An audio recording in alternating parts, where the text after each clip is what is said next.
अस्सलाम वालेकुम गाइस। दोस्तों आज की वीडियो में देखेंगे the future of road travel in India. It means के इंडिया का रोड ट्रैवल इन फ्यूचर क्या होने वाला है, मुस्तकिल में इंडिया का फ्यूचर और रोड ट्रैवल सिस्टम कैसा होने वाला है। वैसे तो अभी भी अगर वैसे तो भाई देखा जाए तो अभी भी बिल्कुल सेट है इंडिया, अभी भी सेट है, लेकिन आने वाले वक्त में हो सकता है ना, आने वाले वक्त में काफ़ी हद तक ये कोई ऊपर जाएगा और बेहतर की तरफ जाएगा। जाहिर है पीछे तो नहीं आने वाला, क्योंकि ऑलरेडी बहुत ज़्यादा हार्डवर्क हो रहा है और ट्रैवल सिस्टम हैवी हो रहा है। लेकिन फ्यूचर क्या होने वाला है वो देखते हैं। Let's go.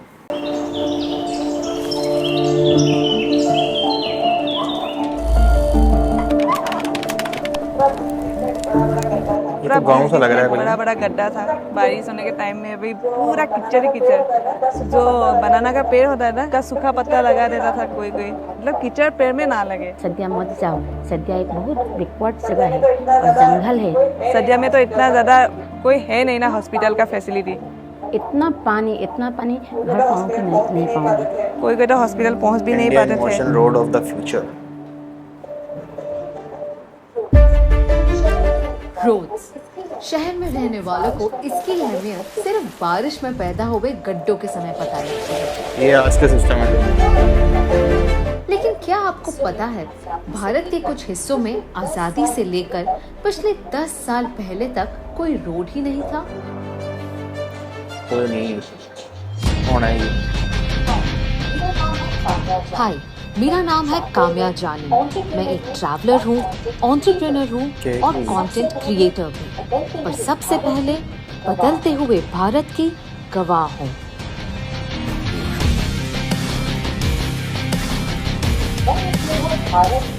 मैं निकली हूँ भारत की एक ऐसी रोड ट्रिप पर जहाँ जानूंगी कैसे है हमारे मौजूदा सड़कों की स्थिति और कैसा लगता है the future of road travel. कहीं बन गया है इंडिया का लॉन्गेस्ट सी ब्रिज और कहीं बन गया है इंडिया का लॉन्गेस्ट अंडर सी टनल। कहीं 4 लेन ट्रांसपोर्ट सिस्टम तो कहीं है इंडिया का लॉन्गेस्ट वाइल्ड लाइफ कॉरिडोर। हमारा देश बड़ा जरूर हो रहा है, पर क्या हमारी दूरियां कम हो रही हैं?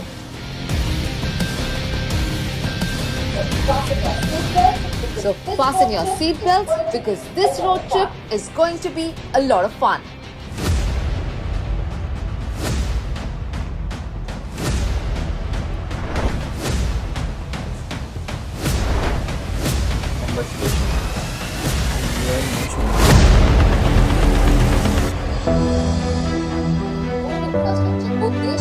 रोड इंफ्रास्ट्रक्चर को देश की डेवलपमेंट का आर्टरीज माना जाता है। देश के 90% लोग रोड से ट्रैवल करते हैं। 64.5% प्रोडक्ट्स को रोड्स की मदद से एक जगह से दूसरी जगह तक पहुंचाया जाता है। शायद हम इसके बारे में ज्यादा सोचते नहीं, पर बेटर इंफ्रास्ट्रक्चर से क्वालिटी ऑफ लाइफ और प्रोडक्टिविटी बढ़ती है। बैकवर्ड और अंडर डेवलप्ड एरियाज को इम्प्रूव होने में मदद मिलती है, और इंफ्रा को बिल्ड करने का सबसे पहला कदम है building roads and highways.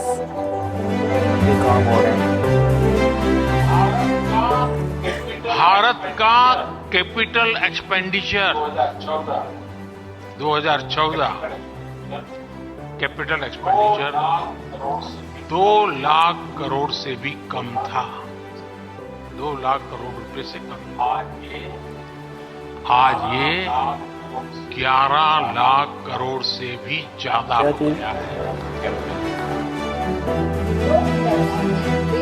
Roads की डेवलपमेंट देश की कनेक्टिविटी, डीकंजेशन, ट्रैफिक और पोल्यूशन को घटाना कोई आसान बात नहीं, specially in the 7th largest country of the world, that is India. कहीं गुड क्वालिटीज रोड बिल्ड होते थे, पर दूसरा डिपार्टमेंट उसे खोदकर वाटर पाइप बिछा देता था। कई प्रोजेक्ट्स लैक ऑफ क्लियरेंस और कोऑर्डिनेशन की वजह से 15 सालों से पेंडिंग थे। प्राइम मिनिस्टर ने ऑब्जर्व किया कि सरकारी विभागों का एक दूसरे के साथ ना कोई संवाद होता है, न ही जानकारियों का कोई तालमेल। और इन्हीं सब में काम आया प्रधानमंत्री मोदी जी का ब्रेन चाइल्ड गति शक्ति। इंफ्रास्ट्रक्चर से जुड़ी सरकारी नीतियों में प्लानिंग से लेकर एग्जीक्यूशन तक को ये नेशनल प्लान गतिशक्ति देगा।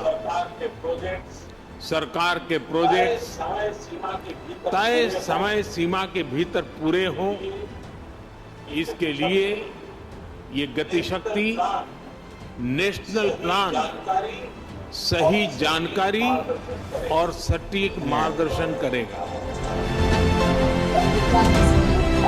गति यानी स्पीड और शक्ति यानी पावरफुल। इस मास्टर प्लान को अच्छे से समझने के लिए मैं मिली ministry of commerce and industry के उन ब्राइट माइंड से जो प्राइम मिनिस्टर गति शक्ति नेशनल मास्टर प्लान को दिशा दे रहे हैं।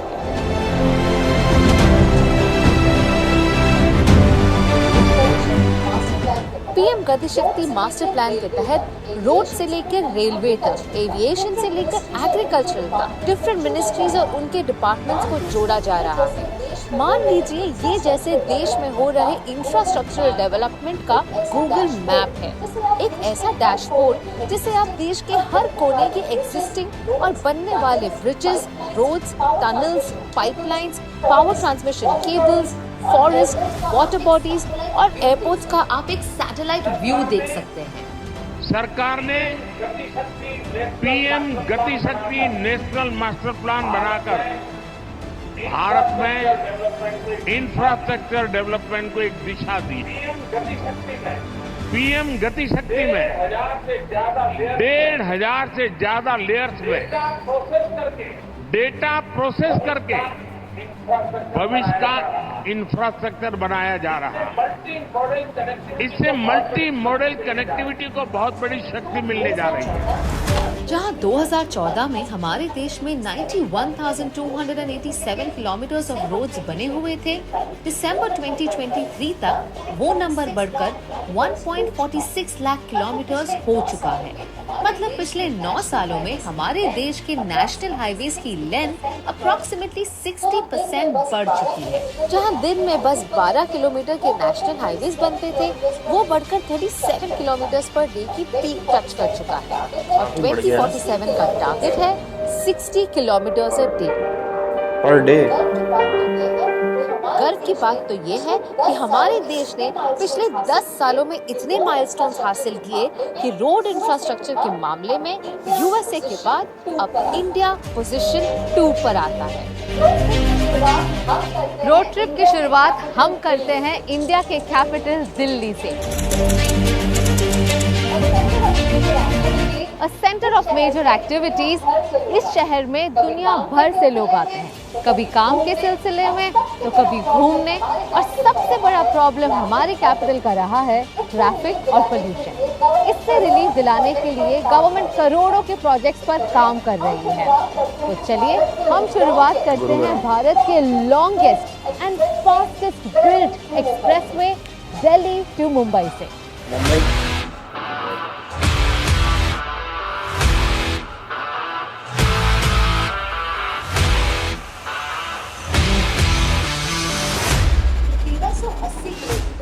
1380 किलोमीटर का ये रोड जो कनेक्ट करता है भारत के 2 इकोनॉमिक कॉरिडोर्स को, पूरे भारत का सबसे लंबा एक्सप्रेसवे है जो दिल्ली से मुंबई का ट्रैवल टाइम आधा करेगा, 24 घंटों से सिर्फ 12 घंटे। साथ ही state of the art interchanges के द्वारा कनेक्ट करेगा रास्ते में आए 4 और स्टेट्स को, जैसे हरियाणा, राजस्थान, मध्य प्रदेश और गुजरात। ये है 8 लेन एक्सप्रेसवे जो 12 लेन तक एक्सपैंड हो सकता है। And trust me when I से दिस, अब जब भी इस रोड पर ड्राइव करेंगे, आई बेट अब सारे इंटरनेशनल रोड का एक्सपीरियंस यूं भूल जाएंगे।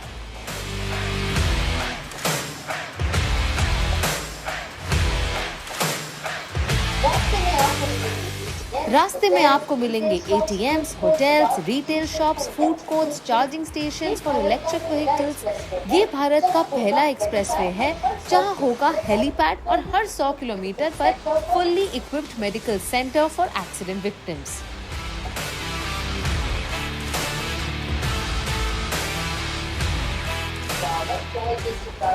Wow, what a joy it is to drive on this road. No jerks, no discomfort, बिल्कुल स्मूथ।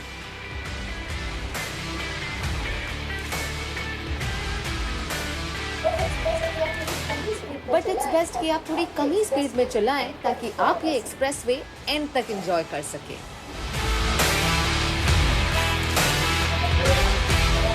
और अभी हम मेरे पेरेंट्स के घर जा रहे हैं राजस्थान डोसा में।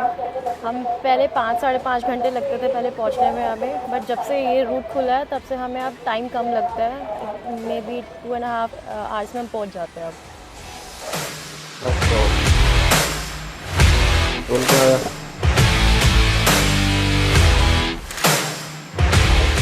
Wow, that was quick. Less than 10 seconds and I'm out of the toll plaza. इस एक्सप्रेसवे पर जितने भी गांव आते हैं, यहाँ के गांव वालों को ना सिर्फ एम्प्लॉयमेंट और जॉब अपॉर्चुनिटीज मिली है, बल्कि अपने पैरों पे खड़े होने का कॉन्फिडेंस और सम्मान भी मिला है। यानी जितना अधिक इंफ्रास्ट्रक्चर पर निवेश होता है उतना ही अधिक रोजगार भी बनता है। दिल्ली मुंबई एक्सप्रेसवे के निर्माण के दौरान भी ऐसा अनेक लोगों को अवसर मिला है। मेरे गांव से तो हम 4-5 बंदे ही है वैसे तो, लेकिन आसपास के जो भी 10-20 गांव हैं उनमें से कम 100 प्लस का बंदे यहाँ पे काम करते हैं। मान लो 50 औरतें यहाँ पे लगी हुई है, 50 में से 45 औरतें तो ऐसी है जो घर से बाहर जाया ही नहीं करती। 8 घंटे यहाँ भी काम करेगी, अपना घर का काम भी कर लेती है। हम सुबह 8 बजे आते हैं, 4 बजे हमारी छुट्टी जाती है। 8 घंटे में घर भी देख लेते हैं और जॉब भी। मेरी शादी सर 18 साल की हुई थी। पापा मेरे थे नहीं, शादी हो गई, मारपीट करता था दारू पे। मैं उस शादी के बंधन से छूट गई हूँ। मैं नहीं रहना चाहती थी सर उस बंधन में। जब से मैं जॉब पे लगी हूँ उसके बाद सर मेरे घर में मतलब बहुत अच्छी स्थिति हो गई है, मतलब हेल्प हो गई, मेरे बच्चों के लिए भी हेल्प हो गई। अभी मैं सर अपने पैरों पे खड़ी हूँ, अपनी मम्मी का भी कर सकती हूँ, मैं अपने लिए भी कर सकती हूँ सर।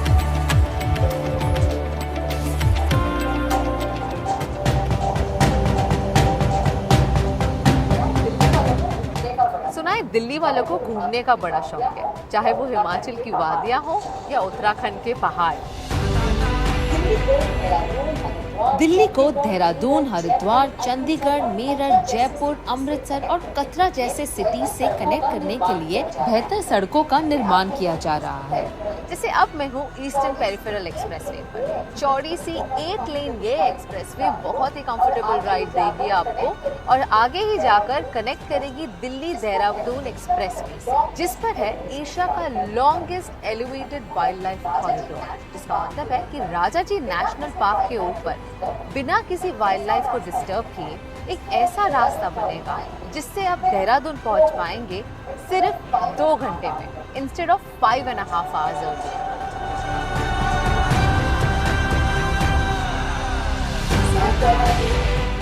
सिर्फ देहरादून ही नहीं, जहां दिल्ली मुंबई एक्सप्रेसवे इंडिया का लॉन्गेस्ट एक्सप्रेसवे है, वहीं इंडिया का सबसे छोटा एक्सप्रेसवे है दिल्ली और फरीदाबाद के बीच, सिर्फ 4.4 किलोमीटर का, जिसे दिल्ली फरीदाबाद स्काईवे भी कहते हैं।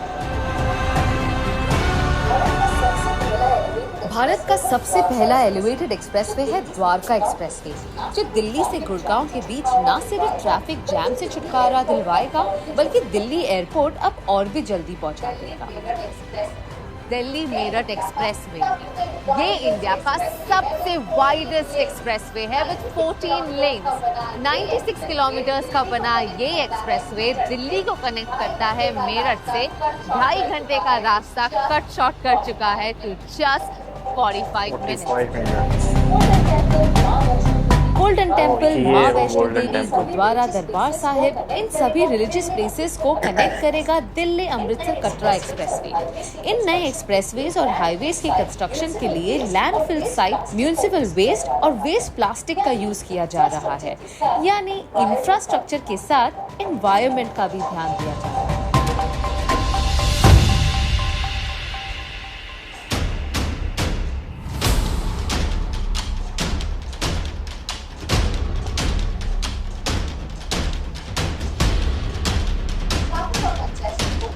ट्रैफिक और कंजेशन मुंबई के लिए हमेशा से ही एक कंसर्न रहा है, पर अब हमारे पास एक ऐसा रास्ता है जो सीमलेसली साउथ मुंबई को कनेक्ट करेगा नॉर्थ मुंबई से, which means from Marine Drive all the way up to Virar.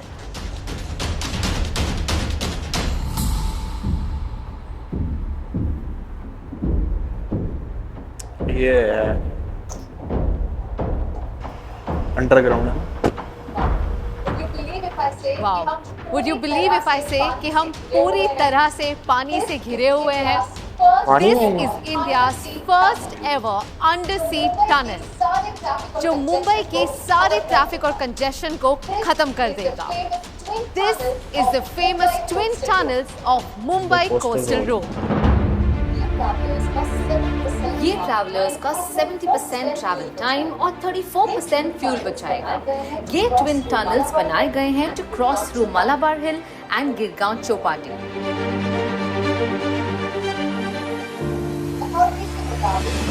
Authorities के मुताबिक ये प्रोजेक्ट तैयार होगा बाय मई 2024 और तैयार होने के बाद this road will facilitate more than 70,000 vehicles. Car की स्पीड लिमिट होगी about 80 kilometres an hour and more interestingly इस रोड पर ना कोई ट्रैफिक लाइट होगा ना कोई सिग्नल होगा।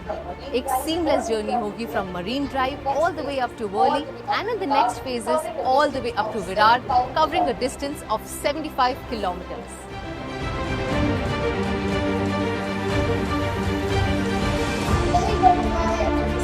कहीं बन रहा है अंडर सी टनल तो कहीं बन रहा है the longest sea bridge of India. कमाल।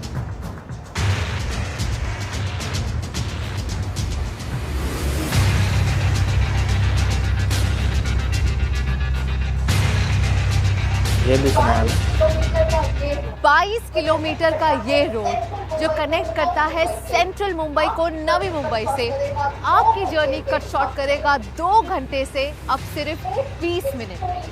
This is truly an engineering marvel and I am on Mumbai Trans Harbour link.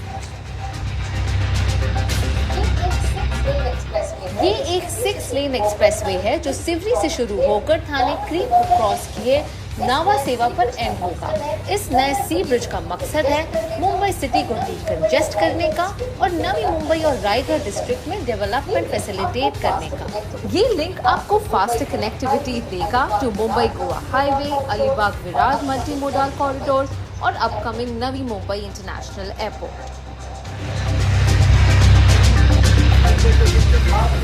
अटल सेतु विकसित भारत की तस्वीर है। विकसित भारत कैसा होने वाला है उसकी एक झलक है। विकसित भारत में सबके लिए सुविधा होगी, सबकी समृद्धि होगी, गति होगी, प्रगति होगी। विकसित भारत में दूरियां सिमटेगी, देश का कोना कोना जुड़ेगा, जीवन हो या आजीविका, सब कुछ निरंतर बिना रुकावट के चलेगा। सिर्फ मुंबई में ही नहीं, ऐसा state of the art engineering Marvel आपको मिलेगा नागपुर में भी, जहां बन रहा है इंडिया का पहला 4 लेवल ट्रांसपोर्ट सिस्टम।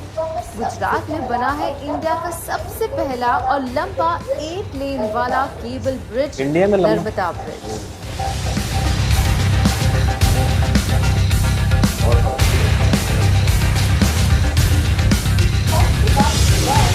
साउथ की बात की जाए तो बैंगलोर मैसूर के 10 लेन एक्सप्रेसवे की सक्सेसफुल लॉन्च के बाद कई सारे एक्सप्रेसवेज बन रहे हैं। बैंगलोर से चेन्नई जाने में 7 घंटे लगते हैं, लेकिन बैंगलोर चेन्नई एक्सप्रेसवे के बाद इसका ट्रैवल टाइम सिर्फ 2 घंटे रह जाएगा। उसी तरह बन रहे हैं रायपुर विशाखापट्टनम का 464 किलोमीटर का एक्सप्रेसवे, नागपुर विजयवाड़ा का 4 लेन एक्सप्रेसवे, हैदराबाद रायपुर का 530 किलोमीटर का 6 lane expressway, Surat to Chennai का 1271 किलोमीटर का एक्सप्रेसवे और पुणे बैंगलोर का 700 किलोमीटर वाला एक्सप्रेसवे। उम्मीद है 2025 तक सिर्फ साउथ इंडिया में ही बन जाएंगे 5000 किलोमीटर से ज्यादा एक्सप्रेसवे।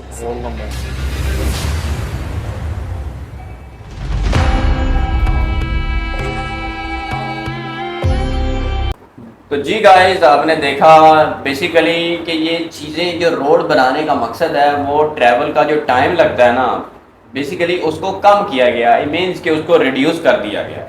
वो ऑटोमेटिकली रिड्यूस हो गया है क्योंकि जब रोड अच्छा बन जाता है तो ट्रैफिक जाम नहीं होती और जो बड़े रोड होते हैं उनमें लाइट कम कर दी है, जो कि लगी होती है लाइट और 1 मिनट का ब्रेक होता है, वो भी ख़त्म कर दिया गया। ये पता है क्यों ख़त्म किया?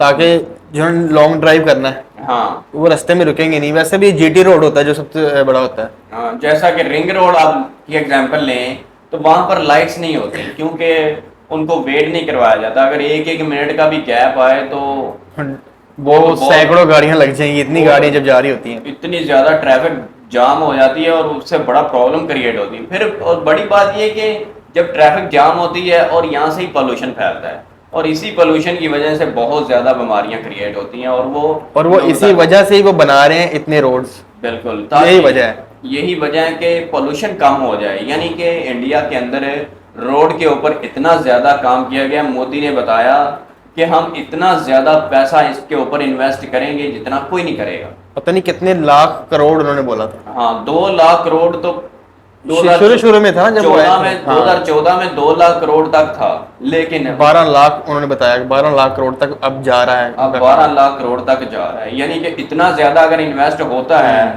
तो अगर जब इतना ज्यादा पैसा इन्वेस्ट होता है तो रोड बहुत ही अच्छे तरीके से ऑटोमेटिकली अच्छे होते हैं। उन्होंने देखा था आपने कि 5000 किलोमीटर जो रोड बनाया उन्होंने, 5000 किलोमीटर लंबा।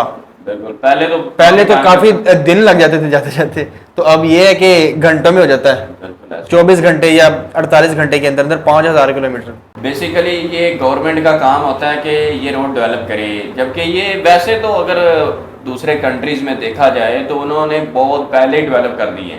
ये तो इंडिया के अंदर अब डेवलपमेंट हो रही है ना। ये बाकी कंट्री के अंदर जैसा कि जापान हो गया, अमेरिका हो गया, कनाडा हो गया, न्यूजीलैंड, न्यूयॉर्क और सिंगापुर, ऐसे कंट्रीज में बहुत पहले इतने ज़्यादा डेवलप, यानी कि पूरे कंट्री के अंदर ही उन्होंने डेवलपमेंट कर दी है ताकि बाद में कोई रोड बनाने की जरूरत ही ना पेश आए। और पानी का सिस्टम स्ट्रॉन्ग, हर चीज़ स्टेबल, रोडों के ऊपर डस्ट नहीं है, बहुत ही पुरसुकून ट्रैवल होता है। लेकिन बाय द वे कि जो इंडिया और पाकिस्तान है, जैसे कि ये अभी इतने डेवलप नहीं है, इनके अंदर क्या है कि अभी से डेवलपमेंट स्टार्ट हो रही है। इंडिया के अंदर तो हो गई है लेकिन पाकिस्तान के अंदर ये भी नहीं है।